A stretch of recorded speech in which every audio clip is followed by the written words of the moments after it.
Hello বন্ধুরা, সবাই ভালো আছো? চলে এসেছি নতুন একটা ভিডিও নিয়ে, মুভি রিভিউ বস চ্যানেলে। তো আজকে হচ্ছে দুটো, একটা জাস্ট নাম অ্যানাউন্সমেন্ট হয়েছে, পোস্টার হয়েছে। তো সেটা নিয়ে ডিসকাশন করব, তারপর হচ্ছে আরেকটা ডিসকাশন করব। তো দুটোই মনোজ বাজপেয়ী সিনেমা। এবং একটা হচ্ছে প্রথম যেটা করতে, সেটা রামগোপাল বর্মার হচ্ছে পুলিশ স্টেশন মে ভূত। এটা একটা হরর মুভি হতে চলেছে। এবং মনোজ বাজপেয়ী হচ্ছে পুলিশ এখানে। এবং কোনো একটা কারণে হয়তো পুলিশ স্টেশনে কোনো মার্ডার হয়ে যাবে, এবং সেটা তাকে ইনভেস্টিগেট, হয়তো মনোজ বাজপেয়ী আসবে এবং তাকে হচ্ছে জ্বালাবে ভূত, এবং সেটা ইনভেস্টিগেট করে সে হয়তো সে ইস্যুটা সলভ করবে। তো সেটা নিয়ে হয়তো একটা মুভি হবে। তো একটা মনোজ বাজপেয়ী কেউ যদি দেখে থাকে জাস্ট পোস্টারটাতে অ্যানিমেশন করেছে, তার কিন্তু এক্সপ্রেশন, একবার চোখে কিন্তু ভয়, একবার জাস্ট চিন্তা, এবং একবার হচ্ছে মানে কি বলবো, ভিতর থেকে মানে চিন্তা, ভয় এবং হচ্ছে অবাক হয়ে যাওয়ার একটা তিনটে এক্সপ্রেশন কিন্তু দেখিয়েছে, যদি কেউ ভালো করে দেখে থাকো।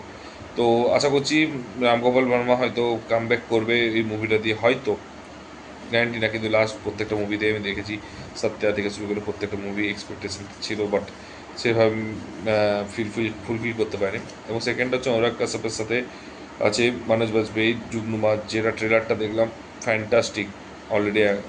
এবং যার প্রডিউসার হচ্ছে মাসানের মতো মুভির যে প্রডিউসার, সে হচ্ছে প্রডিউসার।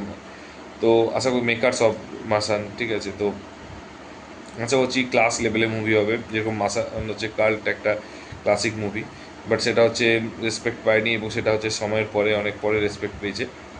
তো যাই হোক, তো এবার কিন্তু সে দেখাবে। এবং এটা স্টোরিটা দেখে বোঝা যাচ্ছে যে একটা জঙ্গলে একজন আসবে, সে বলবে যে পেস্টিসাইডস লাগাতে, যেটা দাবাং টুতে যাকে হচ্ছে বাচ্চা ভাইয়ের হচ্ছে ছোট ভাই, তাকে যখন সালমান খান মেরেছিল পুলিশ স্টেশন থানাতে, তো সে রোলটা করছে।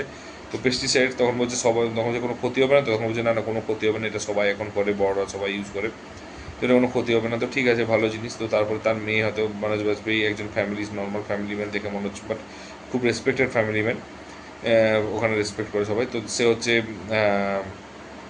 তার মেয়ে ঘোড়ায় করে যাবে, এবং তারপর ছুটে আসবে, দিয়ে বলবে যে আগুন লেগেছে। তো আগুনটা লেগেছে কেন, সেটা মানে চেষ্টা করবে। এবং তারপরে হচ্ছে আর দেখবে যে এই এক সাইডে আসলে আরেক সাইডেও দেখা যাচ্ছে আগুন লেগেছে, তার ধোঁয়া দেখতে পাবে। তো মোটামুটি জঙ্গলে কিন্তু আগুনটা লাগিয়েছে, কেন লাগিয়েছে, কী কী জন্য লাগিয়েছে, সেটার জন্যই সেটা ইনভেস্টিগেট করবে, এবং সেটাই খোঁজার চেষ্টা করবে। তো সেটা নিয়ে মুভি। এবং লাস্টে যেটা সবচেয়ে একটা সাসপেন্স দেখিয়েছে, সেটা হচ্ছে একজন হচ্ছে মানুষ, তার হচ্ছে পিঠে ডানা লাগানোর মতো উড়ছে, ঠিক আছে। তো সেটা একটা সাসপেন্স, যে কী হতে পারে, এটা কী টাইপের হতে পারে, বোঝা যাচ্ছে না। বাট সবচেয়ে বড় কথা হচ্ছে এটা একটা পুরো ডিফারেন্ট কালার জন্য করেছে। একটা পাহাড়ি যে কালারটা থাকে, সেই কালারটার একটা লাগিয়েছে, ক্যামেরাও থেকে ওয়ার্ক থেকে শুরু করে, বা মনোজ বাজপেয়ী যে ভারী ভারী ভয়েসগুলো যেটা রয়েছে, ওটা যে কথাগুলো রয়েছে, সেগুলো খুব মানে অ্যাস্থেটিক লেগেছে। এবং খুব ন্যাচারাল অ্যাক্টিং লেগেছে প্রত্যেকেই, যে সাপোর্টিং কাজটা ছিল প্রত্যেকেই খুব ন্যাচারাল, একটা পাহাড়ি গ্রামে বসবাস করে, এবং সেখানে নিয়ে একদম ন্যাচারালভাবে একদম মুভিটাকে বানিয়েছে। এবং কাঞ্চনজঙ্ঘাকে দেখিয়েছে মোস্ট প্রবাবলি। তো আই থিঙ্ক এটা ওয়েস্ট বেঙ্গলের নর্থ বেঙ্গলের শুটিং এটা। তো কোনো অফবিট প্লেস হয়তো করেছে এই যে শুটিংটা। তো সেখানে হচ্ছে খুব সুন্দর করে, এবং ও বলবে যে এবং কেন করছে, আমার থেকে কী চায়, কিছু বলতে চাইছে, মনোজ বাজপেয়ী বলবে। তো জাস্ট ও হচ্ছে তার ডিটেকটিভগিরি দেখিয়ে হয়তো সেটা চেষ্টা করবে কি আগুন লাগাচ্ছে এবং কেন লাগাচ্ছে, কিসের জন্য লাগাচ্ছে, সেটা সে হয় করতে পারবে কিনা, সেটা দেখা যায় মুভির শেষে। এবং আর কী কী টুইস্ট রয়েছে, এবং কীভাবে স্টোরি টেলিং করছে, কীভাবে ন্যারেট করছে, সেটা সব কিছু ডিপেন্ড করছে পুরো মানে মুভিটার। ট্রেলারটা দেখলে হয়তো কিছুটা বোঝা যাবে। তো আশা করছি এই মুভিটা কিন্তু একটা মাস্টার ক্লাস এবং ক্লাস লেভেলের হবে, এটুকুই বলবো। এবং এক্সাইটেড আছি একশো, সত্যি কথা যুগ্মমার জন্য।